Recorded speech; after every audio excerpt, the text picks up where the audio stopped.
Hi అండి. శ్రీవారి సేవలో మాకు రెండవ రోజున శ్రీనివాస మంగాపురం శ్రీ కళ్యాణ వెంకటేశ్వర స్వామి వారి ఆలయంలో సేవ చేసే అవకాశం లభించింది. ఆ శ్రీనివాసుడు తన భార్య పద్మావతితో వివాహమైన తరువాత అగస్త్యముని వద్దకు వెళ్ళగా ఆయన వారిరువురిని కొంతకాలం అక్కడే ఉండమని ప్రార్థించారట.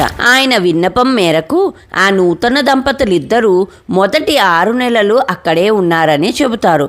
అందుకే ఈ ఆలయంలో ఆ స్వామిని కళ్యాణ వెంకటేశ్వరునిగా కొలుస్తారు. సహజంగానే ముగ్ధ మనోహర రూపుడైన ఆ వెంకటేశ్వరుడు కళ్యాణ వెంకటేశ్వరునిగా మరింత ముచ్చట గొలుపుతూ ఇక్కడ దర్శనమిస్తారు. ఇటువంటి దేవాలయంలో గర్భగుడి వద్ద మేము సేవలందించే భాగ్యం దక్కింది. ఆ స్వామివారికి ప్రతి సంవత్సరం ధనుర్మాసంలో మాత్రమే విశేషంగా నిర్వహించి సహస్ర కలశాభిషేకానికి వినియోగించే కలశాలు, శంఖాలు, అభిషేకానికి సిద్ధం చేసే మహద్భాగ్యం పూల సేవ, పుస్తకాలు, క్యాలెండర్స్ అమ్మే సేవ కూడా చేసుకున్నాము.